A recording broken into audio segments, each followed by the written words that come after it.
Манай улсад улс дулаан захиргааны төлбөрийн төлөөг болон бусад нөхцөлд иргэдийн хэрэглээг хязгаарлах юм тохиолдол маш их гардаг. За энэ бол хууль зөрчиж байгаа үйлдэл.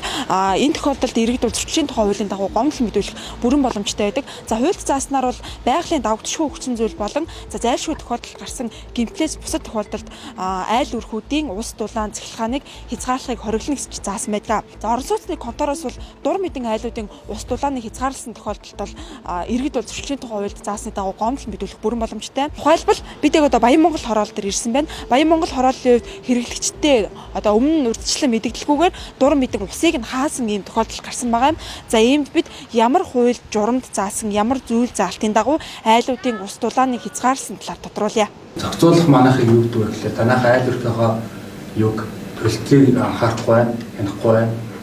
Тэр төлөлтөө багдуулах дээр ажиллахгүй байна. Тийм хариу өгөхгүй. Зохицуулах болохоор ус хаач гэдэггүй, хаахгүй ч гэдэггүй. Тэгтээ манайхыг юу гэж шахдаг вэ гэхлээр танах төлбөрөө төлөхгүй байна. Тэ.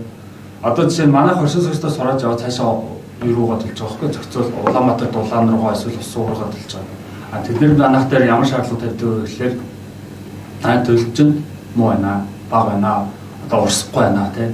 Одоо ингээ айлууд төлжээж дулаан одоо нэгсэн Улаанбаатар дулаан руу төлбөр нь урсдаг байхгүй юу? Тэнгүүд дулааны нөгөө нэг урсгал нь байхгүй болцохоор манай усыг хязгаарлах гэдэг усыг.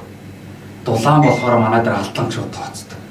Тийм асуудал. Тэгэхээр танай контор чинь дур мэдээд ингээд усын тастаад байдаг гэсэн. Цаанаас нь бид нэр ямар ч цаанаас нь шахалт үзүүлдэг 88 88 88 10 88 11 гэсэн дугаараар хэлсэн утасны дугаарт айлууд дөрөсөн мессеж очихгүй байгаа гэдэг юм танай контор өөрөө хэлсэн гэж байна.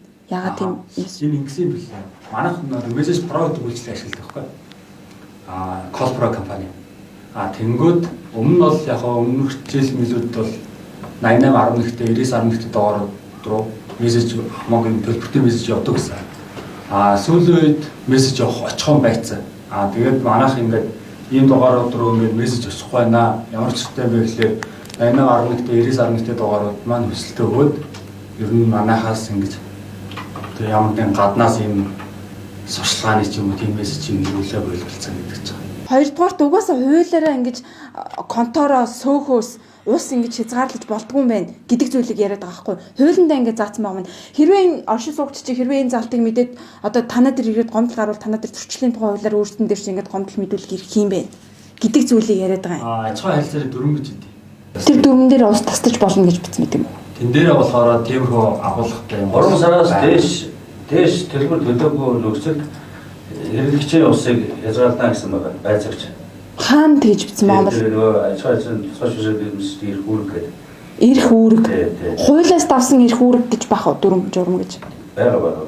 Тэр байгаа шүү. Хуулиас хууль бий ярихгүй шүү. Тэр журам дээр нөгөө Зөрчлийн тухай хуулийн 12-ын 3-ын 4-т заасны дагуу ус эсвэл цахилгаан таслах зэргээр орон сууц ашиглалтын журам зөрчсөн бол учруулсан хохирол нөхөн төлбөрийг гаргуулж хүнийг 151-тэй тэмцэх хэмжээний төгрөгөөр хуулийн этгээдийг 1501-тэй тэмцэх хэмжээний төгрөгөөр торгоно гэж заасан байна. За ус бол хүний анхдагч хэрэгцээ байдаг. Гэтэл орон сууцны контороос айл өрхүүдийн усыг дур мэдэн тасалсан талаараа захиргаан эрчим хүчний зохицуулах хорооноос цаанаас шахалт өгöd учраас бидэнд усыг таслахаас өөр арга байдгүй гэсэн тайлбарыг өгч байгаа. Иргэдэд урьдчилан сануулгүйгээр усыг нь тасалсан тохиолдолд зөрчлийн тухай хуулийн дагуу гомдол гарах бүрэн эрхтэй байдаг байна.